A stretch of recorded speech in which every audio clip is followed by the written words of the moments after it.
Hello student, आज हम यहाँ पर इंडियन पॉलिटी से कुछ जो है क्वेश्चंस यहाँ पे हम करते हैं, राजनीतिक विज्ञान से हम क्वेश्चंस करते हैं। तो हमारा जो पहला क्वेश्चन है, हमारा पहला क्वेश्चन क्या कहता है, देखिए भारत का संविधान कब से लागू हुआ है। दो चीजें हैं, देखिए एक होता है अंगीकार करना, ठीक है, कब हमने उसको स्वीकार किया कि हाँ जी ये हमारा संविधान है, और दूसरा है कि कब वो आपका लागू हुआ है।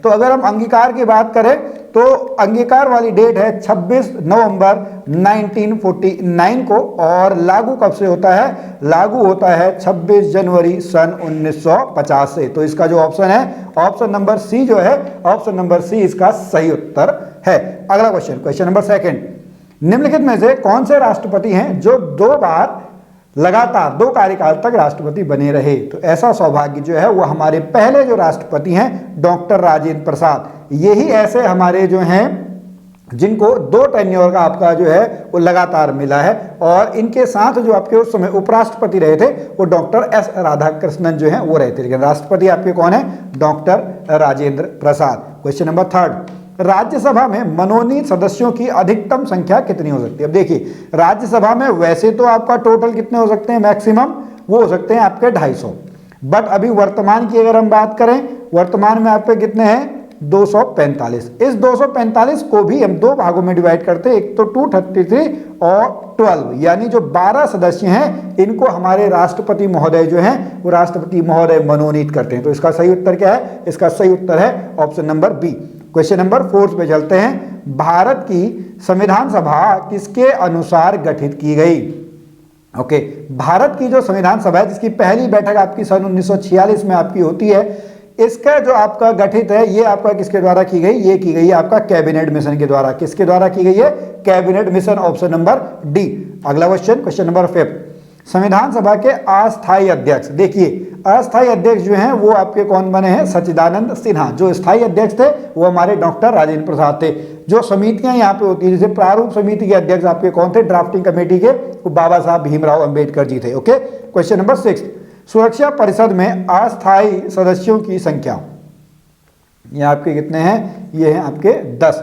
5 आपके कौन है, 5 आपके स्थायी सदस्य हैं, जिसमें आपका एक यूएसए है, ठीक है, रशिया है, ठीक है, ब्रिटेन है, चाइना है और फ्रांस है। ये 5 जो देश हैं ये स्थायी सदस्यों में आते हैं। भारत जो है वो अस्थायी सदस्यों में आता है और आपका 10 सदस्यों में आता है। अगला क्वेश्चन, यदि लोकसभा का अध्यक्ष त्यागपत्र देना चाहे तो वह अपना त्यागपत्र किसको देता है।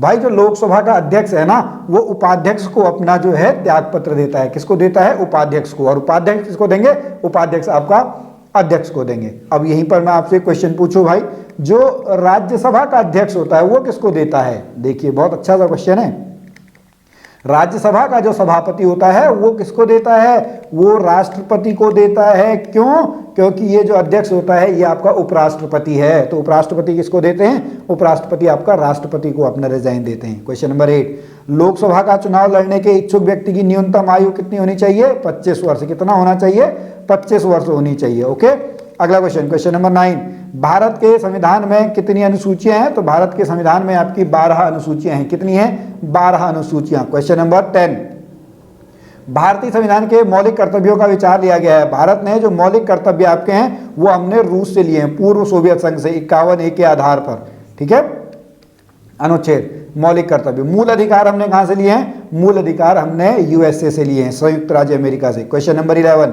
देखिए बहुत अच्छा सा क्वेश्चन है, हिंट भी आपका इसी क्वेश्चन में छुपा हुआ है, ठीक है, कि भारतीय संविधान में कुल कितने आपके मौलिक कर्तव्य हैं। तो 11 मौलिक कर्तव्य। क्वेश्चन नंबर 11 भी यही है, ठीक है, तो 11 मौलिक कर्तव्य आपके हैं। क्वेश्चन नंबर 12, भारत के राष्ट्रपति का पद रिक्त हो जाए, कोई उपराष्ट्रपति भी ना हो, तो कार्यवाहक राष्ट्रपति कौन होगा। तो जो सर्वोच्च न्यायालय, जो सुप्रीम कोर्ट है, सुप्रीम कोर्ट का जो मुख्य न्यायाधीश होगा वही इस समय आपका क्या होगा, कार्यवाहक राष्ट्रपति होगा। क्वेश्चन नंबर 13, ये मैं आपको अभी बता चुका हूं, राज्यसभा का सभापति आपका कौन होता है, राज्यसभा का सभापति जो है वो आपका उपराष्ट्रपति होता है। अभी उपराष्ट्रपति हमारे कौन है, अभी हमारे जो उपराष्ट्रपति हैं वो आपका जगदीप धनखड़ जी हैं, ठीक है। चलिए अगला क्वेश्चन 14, भारत का राष्ट्रपति अपना त्यागपत्र किसको सौंपता है। तो भारत का राष्ट्रपति जो अपना त्यागपत्र किसको सौंपेगा, वो उपराष्ट्रपति को सौंपेगा। किसको सौंपेगा, उपराष्ट्रपति को। क्वेश्चन नंबर 15, भारत का प्रधानमंत्री, देखिए भारत का प्रधानमंत्री बनने के लिए जो है या तो संसद का सदस्य होना चाहिए, लोकसभा का भी हो सकता है, तो मिनिमम जो आयु है वो आयु कितनी है, वो आयु आपकी 25 वर्ष है। ठीक है, 25 वर्ष में सांसद बना जा सकता है और अगर बहुमत दल का नेता चुन लिया गया तो सीधा आपका प्रधानमंत्री बना जा सकता है।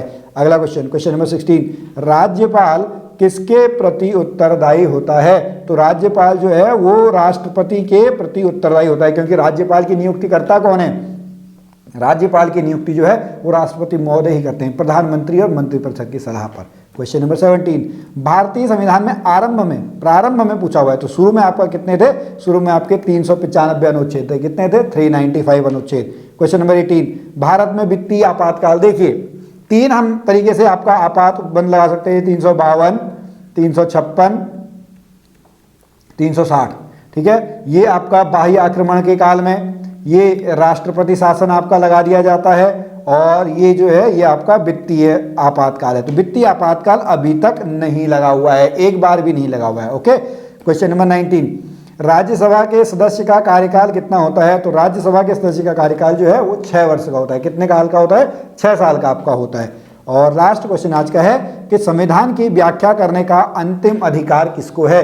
तो संविधान की व्याख्या करने का जो अंतिम अधिकार है वो आपका सर्वोच्च न्यायालय को है। किसको है? सर्वोच्च न्यायालय, ऑप्शन नंबर डी। तो चलिए स्टूडेंट, आज के हमारे जो क्वेश्चंस हैं वो यहीं पर आपका कंप्लीट होते हैं। हम फिर मिलेंगे आपसे अगली वीडियो में, तब तक के लिए जय हिंद।